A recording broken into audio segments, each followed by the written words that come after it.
salut très chers téléspectateurs et bienvenue dans votre émission Hello.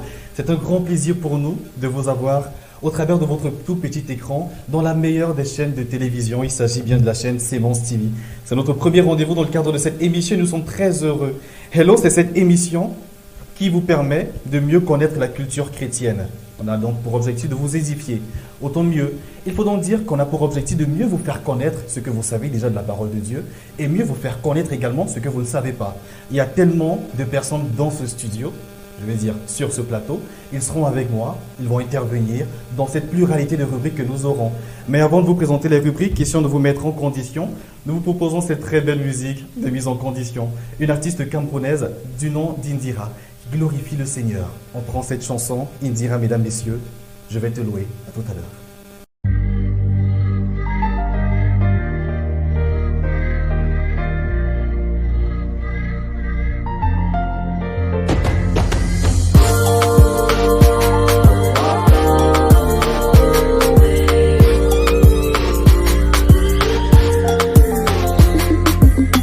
Any day go be a good day. Papa God, now you dey bless me. Nobody fit tame me. Nobody fit tame me. Even when I no get money, you provide for me, I no go hungry. Toi seul tu me connais. Quand je n'ai pas d'issue et la vie me met la pression, je vais te prier. Tu vas me donner oh.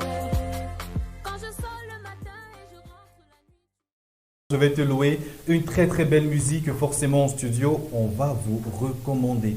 Ils sont très nombreux, comme je vous ai dit. Hello à tout le monde. Hello. Très heureux de vous savoir autant nombreux. On va commencer par Jorel. Bonsoir. Bonsoir Servet, bonsoir téléspectateurs. C'est vrai que j'aurais mieux fait le dire salut. Alors, c'est avec toi que j'aurai le plaisir de présenter cette émission. Et oui. Tu vas assurer la co-présentation durant cette saison de l'émission Hello. On rappelle également aux auditeurs que Hello, c'est cette émission chrétienne qui a pour but de vous édifier sur la parole de Dieu avec la co-présentation de Jorel.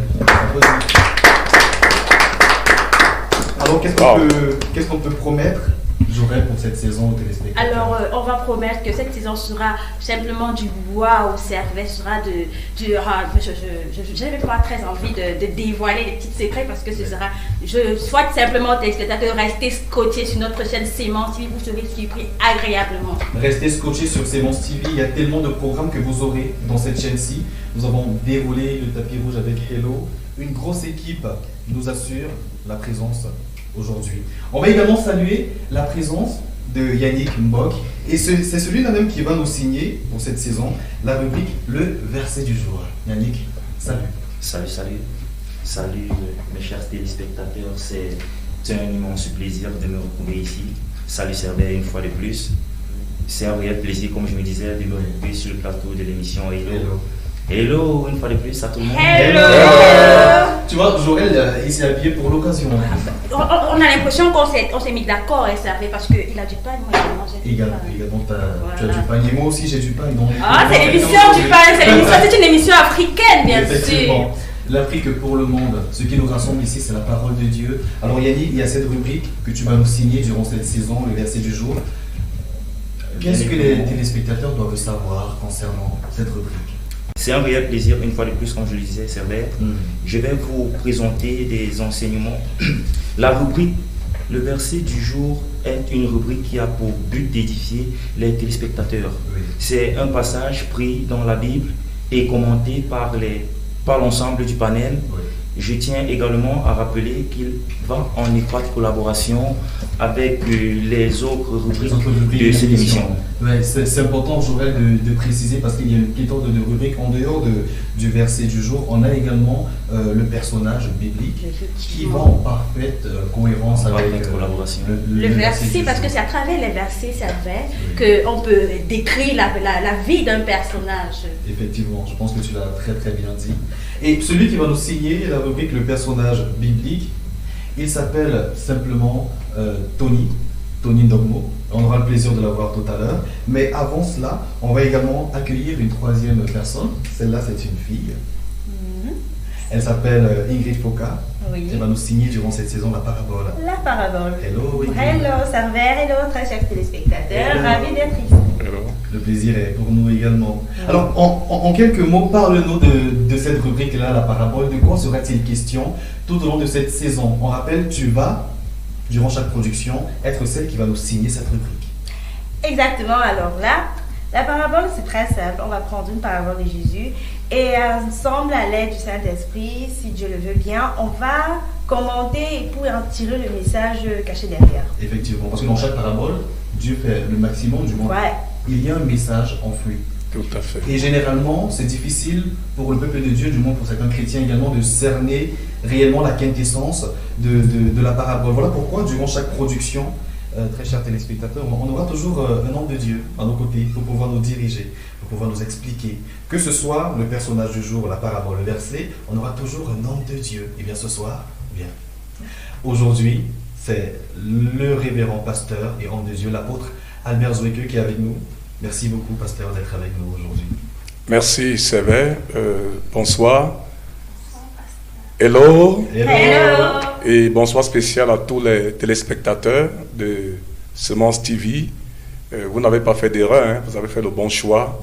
Celui, n'est-ce pas, d'être avec nous, d'être connecté à Semence TV. Tu as certainement beaucoup de questions, beaucoup de préoccupations. Tu ne seras pas déçu. Semence TV, c'est la chaîne choisie par Dieu, inspirée par des hommes, par des promoteurs, n'est-ce pas, afin que tu aies la solution aux problèmes, n'est-ce pas, aux problèmes qui te concernent, ou bien aux problèmes, n'est-ce pas, que tu as bien voulu avoir la solution, mais que depuis tu cherches.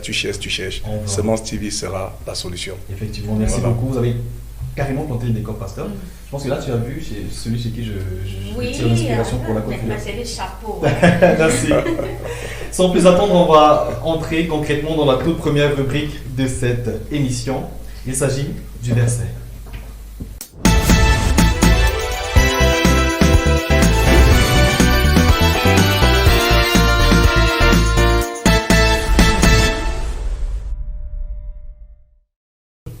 Alors Yannick Bock, on s'intéresse à quel verset, à quel passage de la Bible aujourd'hui? Bien, aujourd'hui, de plein pied, on va rentrer dans le livre des Actes, du chapitre 1, autant pour moi, Oui. au verset 8. Le verset a pour but de nous enseigner ce qui fait la force de l'Église primitive. Je vais rapidement aller dans le livre des Actes, du chapitre 1, au verset 8. Oui. C'est écrit: vous recevrez la puissance lorsque l'Esprit Saint subviendra sur vous, et vous serez mes témoins, non seulement à Jérusalem, mais aussi dans toute la Judée et la Samarie, jusqu'à les régions les plus lointaines de la terre. Alors, le Saint-Esprit nous a été donné pour nous équiper afin d'être témoins du Christ. C'est ça l'objectif primordial. C'est ça, en effet, c'est de ça en effet qu'il s'agissait. Le Saint-Esprit est donné par Dieu. Le Saint-Esprit nous a été donné par Dieu. Pourquoi Dieu nous donne-t-il le Saint-Esprit, Yannick? Bien évidemment, bien entendu, si nous ne témoignons pas du Christ, nous n'allons très certainement pas expérimenter la puissance du Saint-Esprit. Alors, de nombreuses personnes veulent vivre la manifestation de la puissance glorieuse de Dieu, mais ne veulent pas sortir de leur zone de confort, ne veulent pas propager la bonne nouvelle autour d'elles. Lorsqu'on parle de propager la bonne nouvelle autour d'eux, j'aimerais bien revenir auprès de pasteur. Vous, en tant que pasteur, vous rencontrez forcément ce genre de personnes au quotidien, des personnes qui ont forcément accepté, mais qui ne sont pas très actives. Oui, tout à fait. C'est la mission que Christ a assignée à l'Église, celle de témoigner de Christ. Donc nous sommes des témoins de Christ et non des témoins de Jéhovah. Parce que, parlant du témoignage, on parle des témoins oculaires ou alors des témoins auriculaires. Alors, témoin oculaire, c'est-à-dire on a été au fait de l'action. Témoin auriculaire, on a entendu et on relate les faits entendus. Luc, médecin, dans la Bible, il y a tout un chapitre, n'est-ce pas, Évangile selon Saint Luc, il était un témoin auriculaire. Il n'a pas, n'est-ce pas, vu Jésus, mais il a entendu et il a relaté les faits. Et il y a aussi d'autres personnes qui ont été des témoins oculaires, n'est-ce pas, qui ont vu, qui ont été avec Jésus. Il y a Jean, et ils sont nombreux, Pierre, et tous les autres qui ont marché avec le Seigneur. Et la responsabilité, n'est-ce pas, qui incombe à l'Église ou à tout enfant né de Dieu, c'est celui de faire l'œuvre d'évangéliste, de témoigner de Christ. C'est important, c'est la mission primordiale. C'est une obligation. C'est un devoir, c'est une nécessité en réalité. C'est une nécessité en réalité. Christ dit que, l'apôtre Paul dit, annoncer l'évangile pour moi c'est une nécessité et malheur à moi si je ne le fais pas. Malheur à moi si je ne le fais pas. C'est important parce que nous sommes aussi, n'est-ce pas, le fruit du témoignage des uns et des autres. Il y a aussi d'autres personnes qui, c'est par notre témoignage, n'est-ce pas, qu'ils connaîtront la vérité mieux, qu'ils s'imprégneront de la chose chrétienne. Et là, on parlait avec Yannick du Saint-Esprit. Merci énormément pour cette intervention, pasteur. On va continuer. Oui, vous devez savoir que c'est lorsque nous nous mettons véritablement en action que le Saint-Esprit aussi se manifeste véritablement en nous. C'est-à-dire en pratiquant. En pratiquant, bien évidemment. Car Jésus a dit, allez et je serai avec vous. Cela signifie que notre action active le mouvement de l'Esprit et dans la puissance de Dieu. C'est lorsque le Saint-Esprit rencontre les besoins des âmes perdues que cette puissance se met véritablement en action. Le Saint-Esprit n'attend que ces occasions pour glorifier le nom de Jésus-Christ. En définitive, à travers cette méditation, je vous exhorte, vous téléspectateurs, à rétablir l'ordre divin avec la personne du Saint-Esprit. Alors cette puissance surnaturelle et miraculeuse de Dieu se manifestera de façon glorieuse dans nos vies, dans nos familles, dans nos églises et dans toute la nation. En gros, dans toutes nos communautés, voilà qui est très bien dit, Joël. Oui, très très bien dit, Servet. Surtout que quand Jésus quittait la terre, il a dit, je vous enverrai un consolateur, le Saint-Esprit. Il a si bien dit, c'est le consolateur. Sans lui, on ne peut absolument, je vous dis, absolument rien faire. Donc, merci Yannick, vraiment, merci beaucoup de nous avoir autant édifié ce soir, ou alors cet après-midi, sur la personne du Saint-Esprit. Parce qu'il faut le souligner, Servet, c'est une personne. Effectivement. On va pas. C'est vrai que j'ai cette question-là à te poser, mais on connaît tous la réponse, mais je préfère la formuler de cette manière afin que le téléspectateur soit mieux édifié. Quelle est la puissance qui a ressuscité Jésus-Christ? Très belle question, Servet. Il est écrit dans le livre de Romains, chapitre 8, au verset 11, si l'esprit de celui qui nous a ressuscité Jésus d'entre les morts habite en nous, celui-là qui a ressuscité Jésus-Christ d'entre les morts rendra aussi la vie à nos corps par son esprit qui habite en nous. Alors la Bible enseigne donc que le Saint-Esprit est une puissance. Cette puissance-là habite véritablement en nous. Et c'est cette puissance divine qui nous donne également tout ce qui contribue à la vie et à la piété. Alors je vais me référer une fois de plus dans la Bible. Cette fois-là, je vais aller dans le livre de Pierre. Mais ce sera dans 2 Pierre, chapitre 1, au verset 3. Révérend pasteur, est-ce que vous pouvez nous édifier sur cette partie de la Bible? Pasteur, peut-être avant que vous ne preniez la parole, on va permettre aux téléspectateurs de connaître le contenu de ce passage biblique. Alors, Joël, tu peux faire une lecture? Alors, je fais la lecture de Pierre, chapitre 1, les versets 3. La précision, chers téléspectateurs, c'est que c'est la version Louis II. Comme sa divine puissance nous a donné tout ce qui contribue à la vie et à la piété, au moyen de la connaissance de celui qui nous a appelés par sa propre gloire et par sa vertu. Amen. Amen. Voilà, je voudrais déjà dire, Jodel a fait une précision assez importante. En ce qui concerne la personne du Saint-Esprit, il a aussi présenté comme une personne. Alors, dans ce que nous avons écouté tout à l'heure, le Saint-Esprit également a été présenté comme une puissance. Et je voudrais que nous notions ça, parce que parfois ça suscite des problèmes de doctrine, mais le Saint-Esprit, des ambiguïtés parfois, mais le Saint-Esprit c'est la troisième personne de la Sainte Trinité, Dieu le Père, Dieu le Fils, Dieu le Saint-Esprit. Mais ici, le Saint-Esprit est présenté comme une puissance. Ailleurs, nous verrons le Saint-Esprit comme une force.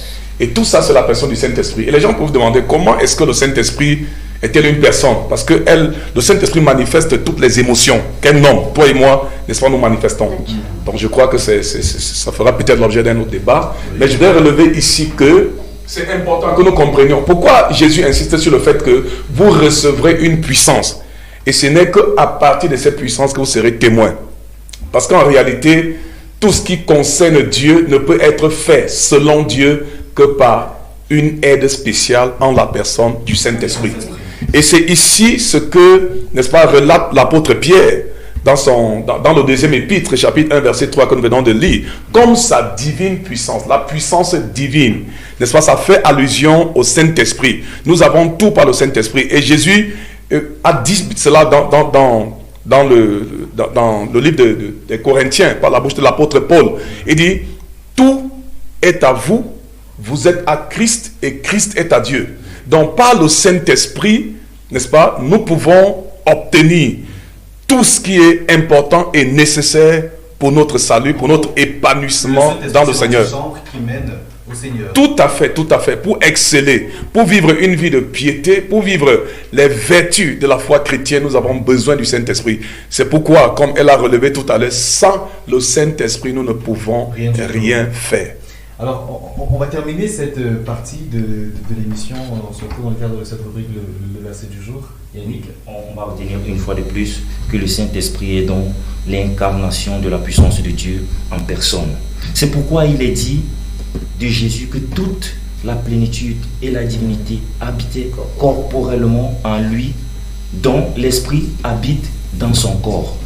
Or, la Bible dit également que nous sommes le temple du Saint-Esprit. Ça voudrait dire que cette même puissance habite en nous. Pour chuter et pour terminer, Servet, vous convenez avec moi que ceci a des implications extraordinaires dans nos vies et dans notre quotidien. Effectivement. Merci énormément d'avoir signé cette rubrique pour nous, Yannick. À retenir donc, comme tu l'as bien dit, et surtout comme le pasteur l'a également dit, pour accéder dans le royaume des cieux, mais surtout pour accéder au Seigneur, l'antichambre, c'est le Saint-Esprit. L'antichambre, c'est le Saint-Esprit, tout à fait. On se retrouve dans la prochaine édition, Yannick.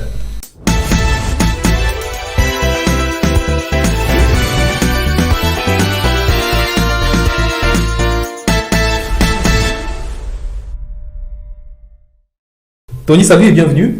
Salut Servet, salut tout le monde, salut chers téléspectateurs. Est-ce qu'on peut applaudir pour Tony, s'il vous plaît?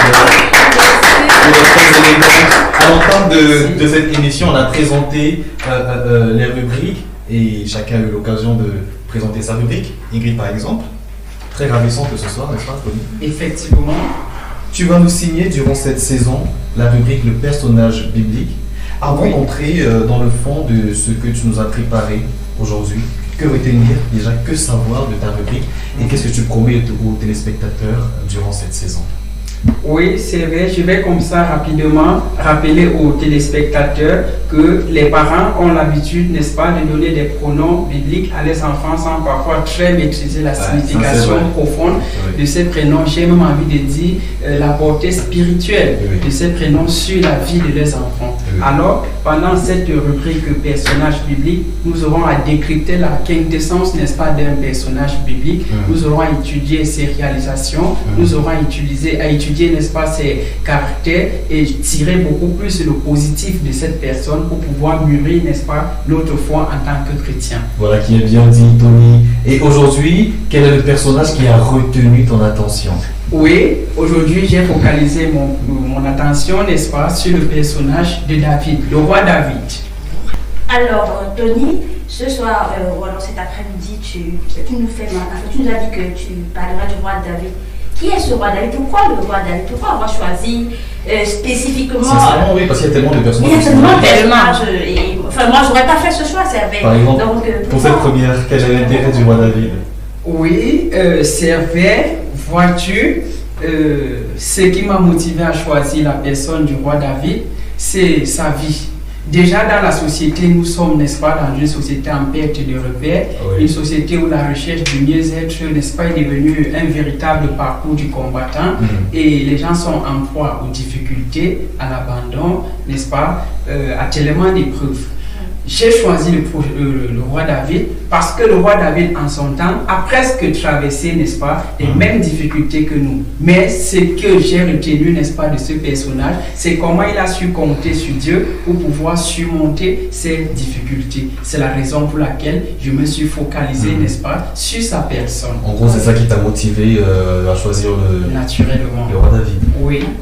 Alors, et donc, vu que maintenant on a déjà les motivations du choix, qui est réellement David? Tout à l'heure, au départ, dans ton introduction, Tony, tu nous as fait savoir que chaque prénom a une signification. Que signifie David? Que signifie David, par exemple? Qui est-il en fait? Qui est Oui, merci Jorel. Voyez-vous, chers téléspectateurs, David, n'est-ce pas, vient du pronom hébreu Daoud et signifie chéri ou aimé de Dieu. Donc David, n'est-ce pas, comme ça, est un personnage qui depuis la base a l'attention particulière du Seigneur, a l'amour, n'est-ce pas, du Seigneur, et communique l'amour, n'est-ce pas, autour de lui. Donc, si à la maison, chers téléspectateurs, vous portez le prénom de David, n'est-ce pas, sachez que vous avez l'attention particulière du Seigneur, sachez que vous êtes aimé, sachez que vous êtes aimé par vos parents et que vous devez, n'est-ce pas, de communiquer l'amour autour de vous. Bon, même si vous avez un autre prénom aussi, mais comme aujourd'hui c'est David et David sont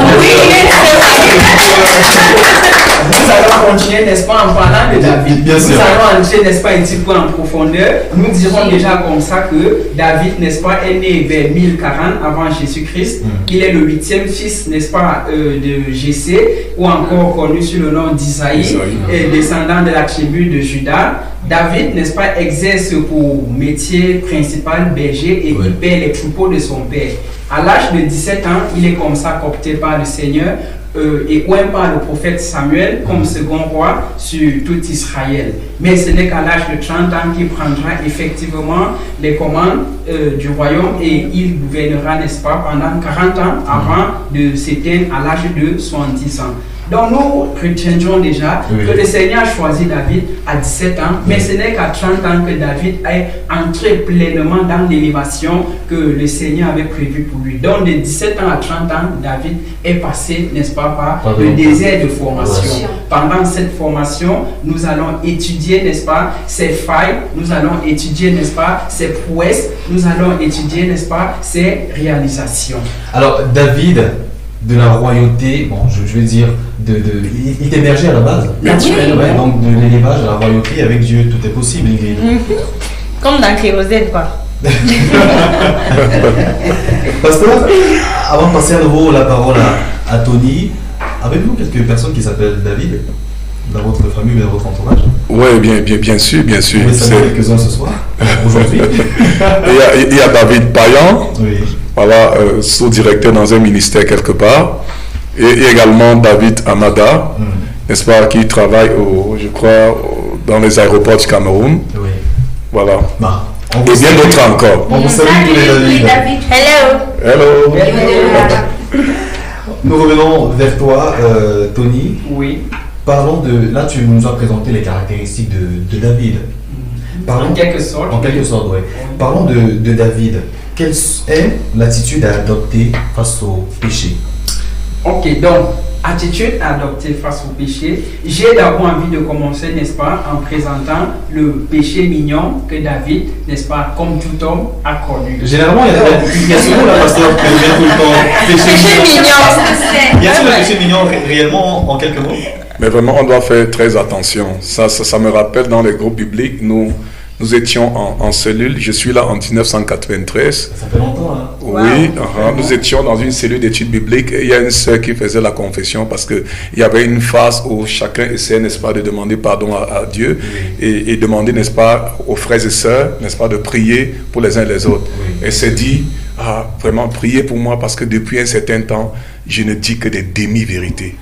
Ah, mais c'était étonnant. Nous nous sommes dit, mais où il n'y a pas de demi-vérité, où c'est la vérité, où c'est un mensonge, tout simplement. Donc, oui, péché mignon ou bien péché égale péché de Dieu, tout simplement ça. Mais c'est du pléonasme, je crois.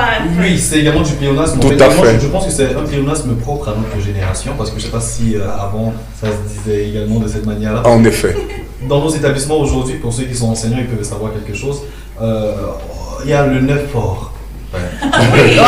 Je suis pas fort. 9,90.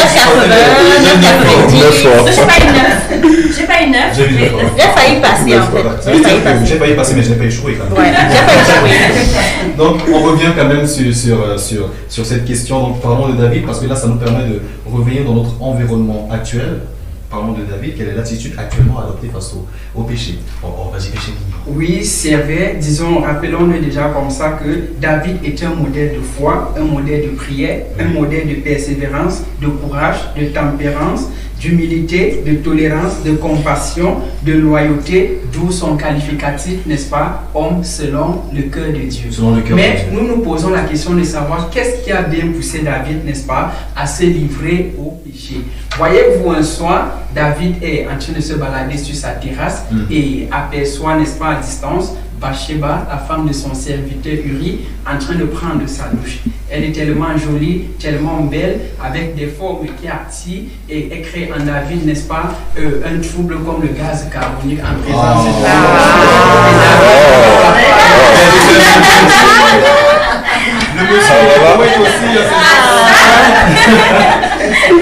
Oui, David n'est pas capable de se maintenir, de se retenir, de garder le contrôle de soi. Alors il envoie chercher la femme vient et comme tout homme, David succombe et passe à l'acte avec elle. Malheureusement, elle tombe enceinte. David réfléchit et se dit qu'il sera discrédité, n'est-ce pas, dans son palais si on arrivait à apprendre qu'il a flirté avec la femme de son serviteur.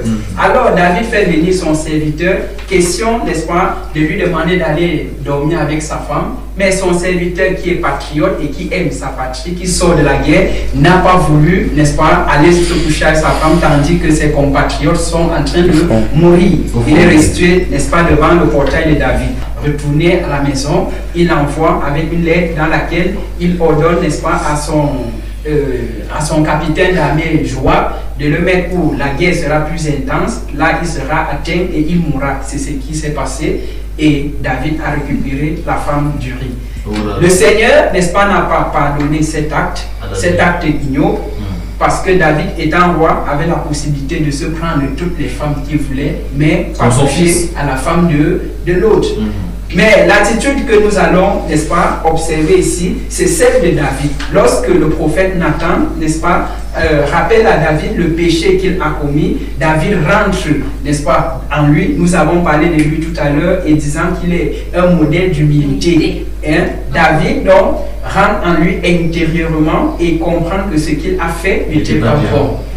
Il s'humilie, il jeûne, il prie, il demande pardon sincèrement au Seigneur pour que le Seigneur, n'est-ce pas, ne lui impute pas ce péché. Le Seigneur va néanmoins lui pardonner, mais il ôtera la vie de l'enfant qui a été conçu, n'est-ce pas, avec Bathsheba. Donc voilà un peu, c'est très important. Peu importe en fait ce que nous faisons, on peut toujours se racheter auprès du Seigneur. Le Seigneur est là prêt. Parce que ce que David a fait était quand même bon. On ne va pas tomber dans le jugement, mais pour revenir en fait sur l'actualité, il y en a beaucoup qui sont dans des situations difficiles et qui pensent que tout est perdu pour eux en fait. Cette histoire, cette rubrique-là, grâce à Tony, on se rend compte que ce n'est pas perdu pour eux, pasteur. Du tout, ce n'est pas perdu. Dieu, c'est un Dieu miséricordieux et compatissant, lent à la colère, riche en bonté et en fidélité, donnant toujours à l'homme de pouvoir, n'est-ce pas, se repentir. La Bible dit que c'est la bonté de l'Éternel qui pousse l'homme à la repentance. Donc il faut noter que David a été racheté, David a été agréé, n'est-ce pas, par Dieu, malgré ses actes, par sa repentance. Et il a bien souligné, n'est-ce pas, que c'était un homme humble, mais d'ailleurs très humble. Et je crois que son nom même était déjà prophétique, parce que comme il a si bien dit, David veut dire bien-aimé. Et l'homme selon le cœur de Dieu, au travers de sa loyauté, de son humilité, ainsi de suite. Voilà. On va terminer avec toi, Tony, en te posant cette dernière question. Alors, Tony, quelles sont les célébrités qui portent le prénom de David dans le monde et peut-être particulièrement au Cameroun? Oui, vous serez vraiment subjugué, n'est-ce pas, par la liste des brillantissimes personnes qui ont porté, n'est-ce pas, le nom de David et qui ont intégré également ce caractère courageux, ce caractère téméraire, ce caractère, n'est-ce pas, glorieux. Alors, nous avons comme ça des hommes politiques aux hommes des arts, en passant, n'est-ce pas, par des hommes sportifs. Nous avons David Cameron, ancien Premier ministre du Royaume-Uni.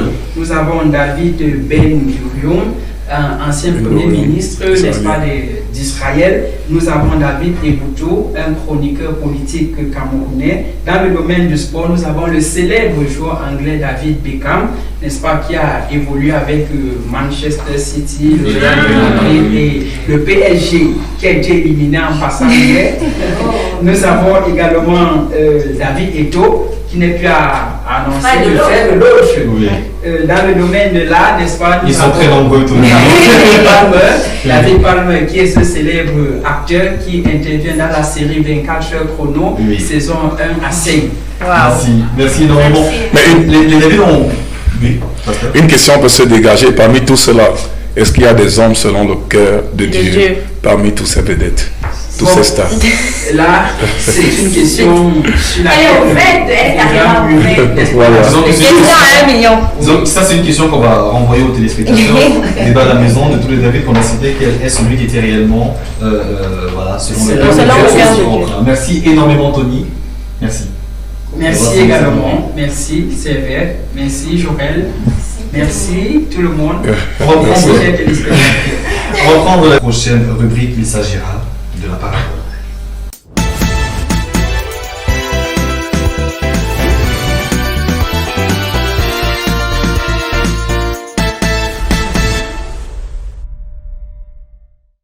La parabole ce soir avec Ingrid Foucault. Ingrid, bonsoir. Salut. Salut Ingrid, comment tu vas? Je vais très bien par la grâce de Dieu. Alors aujourd'hui on va parler de la parabole des 10 vierges, c'est ça Ingrid? Ouais, exact. Et pourquoi la parabole des 10 vierges? Alors, en réponse à la question de ses disciples qui était de savoir quand viendra la fin du monde, Jésus va utiliser la parabole des 10 vierges pour leur expliquer cela. Les Juifs voient le royaume de Dieu en fait comme un festin. Alors, en se rapprochant donc du festin des noces, Jésus va pouvoir bien planter le décor afin de transmettre son message. Oui. Que raconte cette histoire? Que raconte cette parabole? Alors, dans l'histoire de 10 jeunes filles, bien évidemment, il y a 10 jeunes filles dont 5 ont de la jugeote, c'est-à-dire un sens réduit de l'avenir, et 5 autres qui sont plutôt insouciantes. Ce qui se passe, c'est que à l'attente de l'époux, 5 d'entre elles, dont les sages, c'est que dit la Bible dans le deuxième verset de Matthieu 25, 5 vont prévoir leur réserve d'huile au cas où l'époux va prendre un peu de temps. Les 5 autres que la Bible va qualifier de folles vont juste se contenter de l'huile qui est donc leur lampe et vont oublier que l'époux peut prendre plus de temps que prévu. Alors ce qui va se passer, c'est que lorsque l'époux sera annoncé, celles qui avaient de la réserve vont remplir leur huile afin de se mouler dans le cortège qui accompagne l'époux vers la salle des noces. Les 5 autres vont donc devoir aller au village, vu que les 5 autres ont refusé de leur prêter de l'huile, disant ça ne pourra pas suffire, vont donc rentrer au village pour essayer de trouver une réserve, mais malheureusement vont arriver en retard et vont rester dehors parce que personne ne les reconnaîtra. Très belle parabole, pasteur. Vous reconnaissez ce passage-là de la Bible? Oui, bien sûr, bien sûr. Et d'ailleurs, c'est illustratif des temps de la fin et aussi 10 vierges. Vous voyez, parfois, la Bible renvoie la virginité à la sanctification. Donc ce n'était pas des femmes vierges au sens étymologique du terme, c'est qu'elles vivaient, n'est-ce pas, dans la sanctification. Sauf que il y avait 5 d'entre elles qui étaient sages et d'autres qui étaient folles. Et la sagesse se manifeste dans le sens que elles ont, n'est-ce pas, gardé de l'huile. Elles ont réservé de l'huile quand d'autres étaient insouciantes, n'est-ce pas, comme elle a si bien relevé. Et d'ailleurs, c'est à noter dans notre société où il y a une forme de légèreté aujourd'hui, où beaucoup, n'est-ce pas, se lassent Beaucoup même, n'est-ce pas, sont découragés à cause de certaines circonstances de la vie et malheureusement ratent beaucoup de bénédictions prévues par le Seigneur et pourraient même éventuellement, n'est-ce pas, rater l'avènement du Fils de Dieu. Nous crions et nous disons que Christ est à la porte et c'est un moment où plus que jamais, il faut se sanctifier davantage. Puis, on se demande donc que retenir concrètement de cette parabole. Que retenir de cette parabole, Ingrid? Alors, vu que le révérend pasteur a tout très bien expliqué, ce que l'on doit retenir de la parabole des 10 vierges, c'est qu'il faut être prudent comme les 5 autres filles qui ont réservé de l'huile. Marc 13:33 dit: prenez garde, veillez et priez, car vous ne savez pas quand ce temps viendra. Alors, dans l'attente de l'époux, qui a d'ailleurs commencé depuis l'époque de la Pentecôte et qui ira jusqu'au jour de l'enlèvement de l'Église, chaque croyant, chaque personne qui se dit enfant de Dieu doit se préserver ou alors doit réserver son huile qui est le Saint-Esprit. Déjà, on l'a bien dit depuis le départ, le Saint-Esprit est la puissance. Cette puissance-là sans laquelle un vrai chrétien ne peut pas accomplir la mission que Dieu a prévue pour lui sur la terre. Alors, bien que les signes soient déjà visibles, on a la pollution, l'immoralité généralisée, les crimes, le refus même de tout ce qui s'apparente à l'église, les fausses églises et consorts. Il faut dire à nos chers téléspectateurs qu'il n'est pas trop tard. Ceux-là qui ont baissé la garde, qui ont fait comme les chrétiens actifs de l'église d'Éphèse dans l'Apocalypse 2, dans l'Apocalypse 8, 2, verset 4, en diminuant la flamme pour l'Éternel, qu'il n'est pas tard. Vous pouvez revenir encore au Seigneur. Il suffit juste de mettre en avant le Saint-Esprit, de le laisser se mouvoir en nous. Parce que une fois qu'on a revêtu la nature d'enfant de Dieu, ce qu'il faut dire, c'est qu'il nous a déversé le Saint-Esprit. Nous avons cette onction-là à nous. Alors, ce qu'il faut faire, c'est donc se préparer, mettre en avant notre Saint-Esprit et faire tout ce qu'il faut pour ne pas l'attrister. Oui. À notre Dieu et Père soit la gloire pour les siècles des siècles. Amen. J'aimerais bien dire lorsque l'élégance et le talent s'accompagnent du Saint-Esprit. Oui, Merci beaucoup. On va continuer pour merci beaucoup. Alors on va entrer dans la dernière rubrique de cette émission, Joël. Oui, Servet, la dernière rubrique de notre émission, on se parle.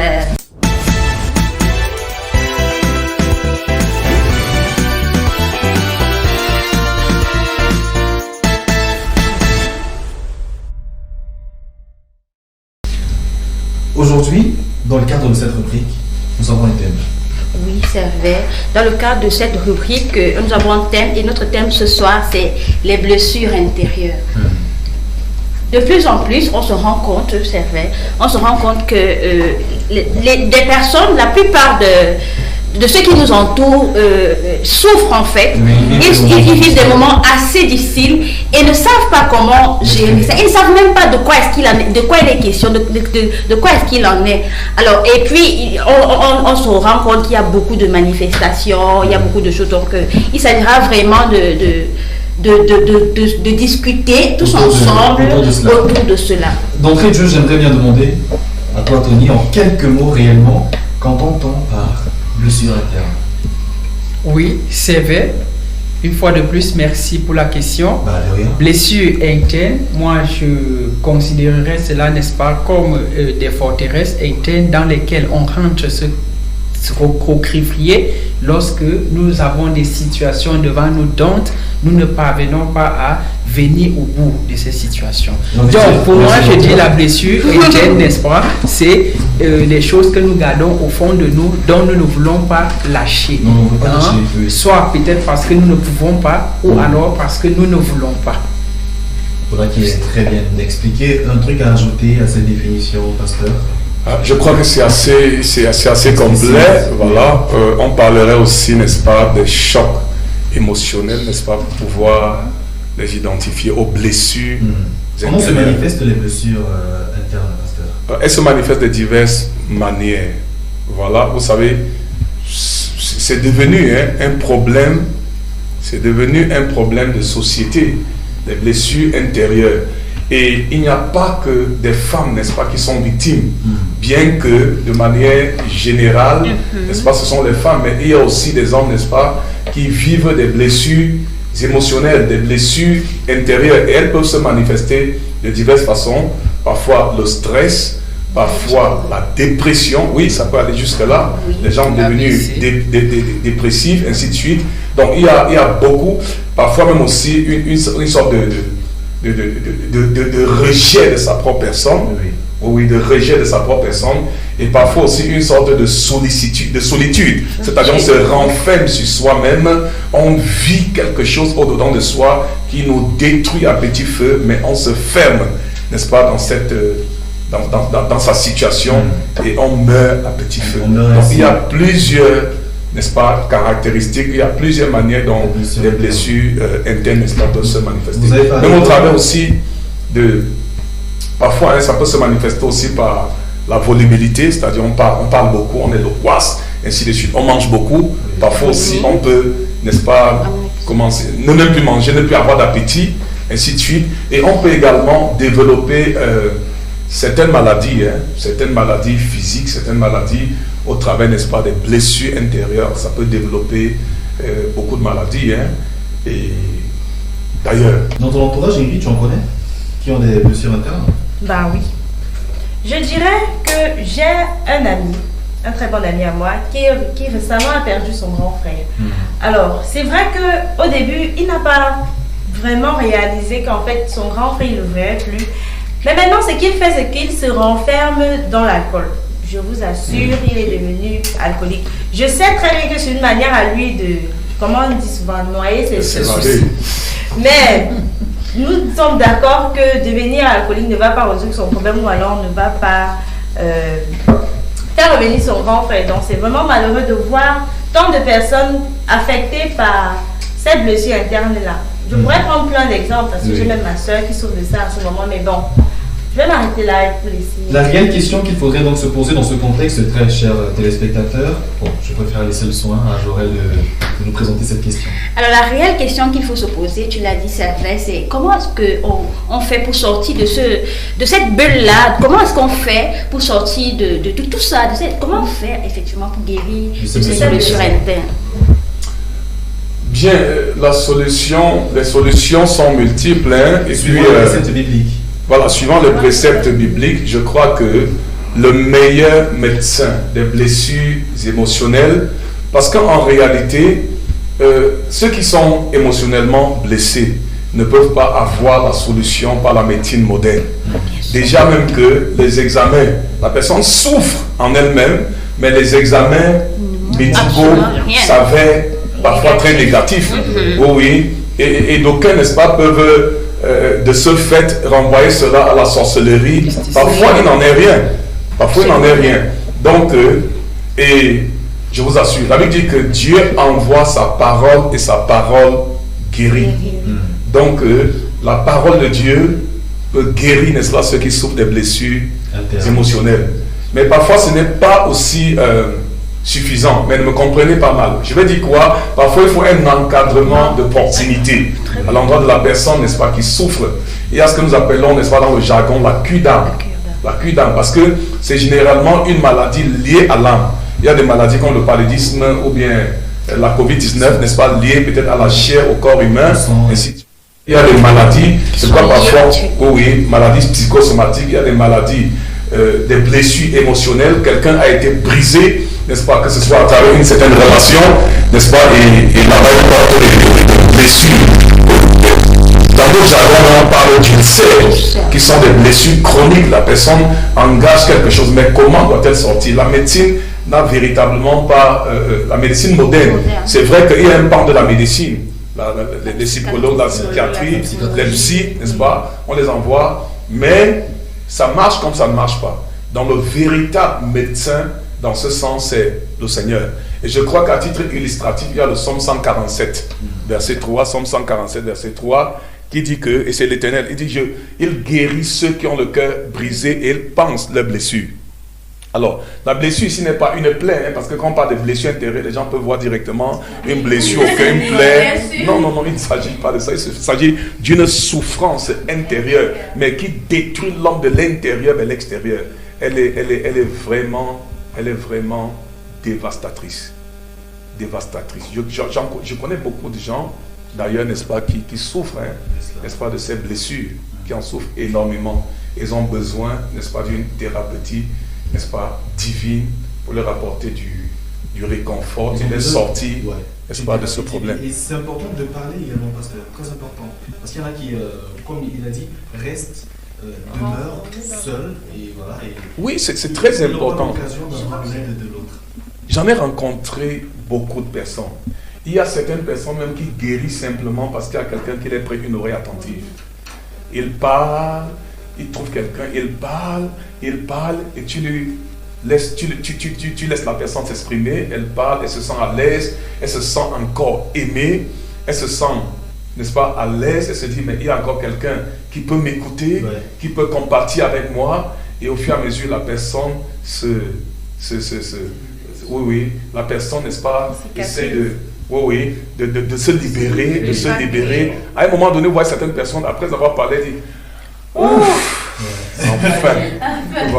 enfin. Donc, c'est un début de solution qu'il faut d'ailleurs encadrer, parce que parfois le processus peut être relativement long, c'est vrai.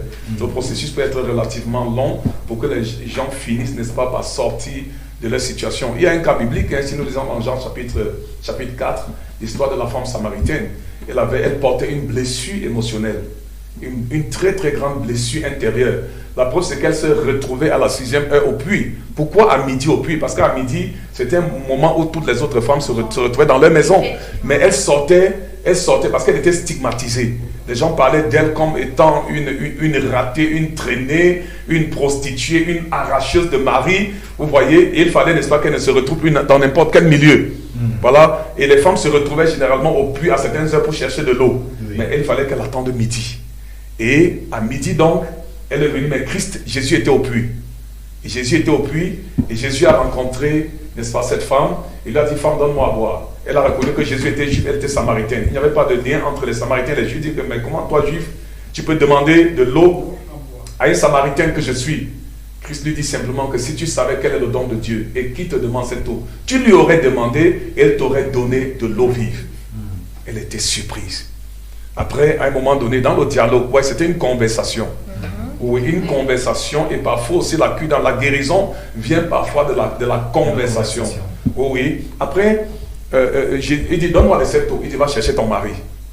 Elle dit que Jésus dit, effectivement, tu as eu 5 maris, et maintenant celui avec qui tu es n'est pas le tien. Elle est totalement brisée. Comment dire, mais semble-t-il, tu dois être prophète.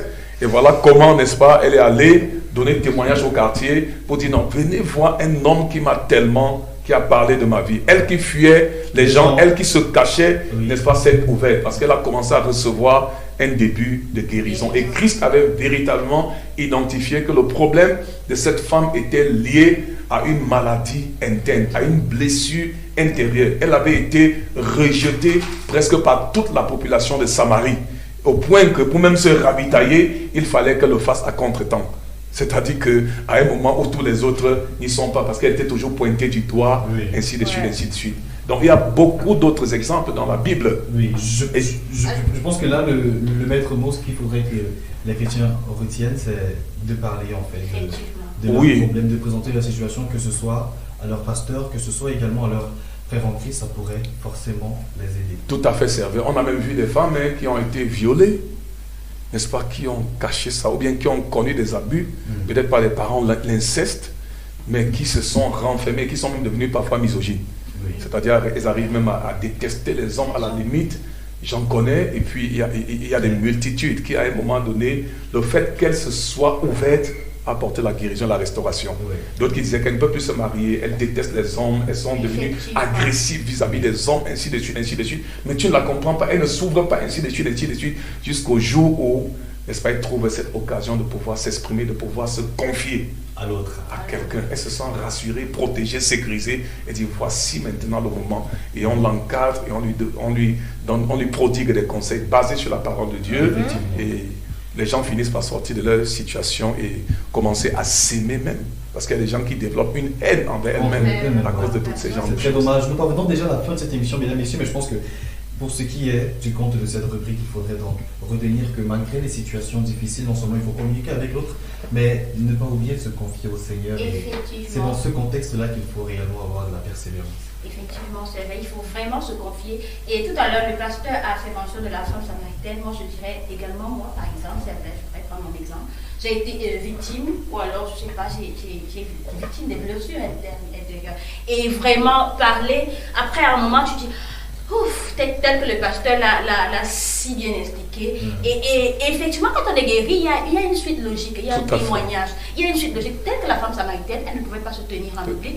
Mais après la guérison, après le dialogue avec le Seigneur Jésus, qui est le véritable docteur, et elle a été, du moins la situation, elle est revenue à la situation normale des choses en fait. Donc je vais dire, c'est avec, comme tu l'as si très bien dit, l'essentiel vraiment, enfin le début, c'est vraiment de parler et se souvenir que c'est le Seigneur qui guérit. Le Seigneur guérit, le Seigneur pense sur les plaies. Il dit dans sa parole d'ailleurs, le pasteur l'a si bien dit, dans plus loin, dans le il dit dans sa parole que c'est par ces meurtrissures que nous avons été guéris. Donc on est guéri en fait, c'est pas que c'est quelque chose, en fait on est déjà guéri, il faut simplement accepter cette guérison-là et faire la tête. Voilà qui est clair. Est-ce qu'on peut applaudir pour Jory? Excellent. Également pour cette émission, c'était donc la première livraison de votre émission, mesdames, messieurs, Hello, sur les antennes de Sémence TV. Première livraison de cette émission. C'était un très grand plaisir pour nous de vous avoir. On se revoit très très prochainement dans une prochaine édition. Mais déjà, on remercie toute l'équipe de production. Merci à toi, Jory, d'avoir été le nôtre. Je t'en prie, Servet. Merci de partager ce moment avec moi. Ah, c'est un plaisir. Merci. Et également à toi, Tony. Tony Dogmo, merci beaucoup. Merci, Servet. J'ai beaucoup appris pendant cette émission. Et nous également, on a appris de toi. Forcément, les téléspectateurs ont été satisfaits de cette émission. C'est ce qu'on espère, bien sûr. Merci à toi, Ingrid Foka. Merci au Seigneur surtout qui nous a donné cette grâce-là de pouvoir partager son évangile avec nos téléspectateurs. On va également remercier l'apôtre Albert Zoueke qui a donné de son temps pour être les nôtres ce soir. Pasteur, merci grandement et surtout merci d'avoir été dans la première. Il faut dire que notre baptême de feu, c'est complètement avec vous. Tout à fait. Merci beaucoup, Servet. Merci, chers auditeurs, chers téléspectateurs. On vous comprend. Voilà, et merci à tous les promoteurs de cette prestigieuse chaîne, Semence TV, pour ne pas la citer. Et je voudrais simplement dire qu'il n'y a aucune blessure intérieure qui ne puisse être guérie par le Seigneur. Donc, confie-toi, prie et Dieu te conduira, n'est-ce pas, vers quelqu'un qui pourrait t'aider à sortir de cette situation. Amen. Ne reste pas cloîtré sur toi-même. C'est très important, les amis. Signé l'apôtre Albert Zoueke. Il n'y a aucune blessure qui ne peut être guérie par le Seigneur. C'est avec ces mots qu'on va conclure cette émission. Merci à vous, très chers téléspectateurs, de nous avoir regardés. Merci à toute l'équipe de production. Salut Bonaventure à la caméra et également Yvon qui était avec nous à la caméra, Peggy Pago à la supervision générale, JS Tebou au niveau de la console technique qui assure le son ce soir, du moins aujourd'hui. On se retrouve très prochainement dans une prochaine édition. Prenez soin de vous. À très bientôt.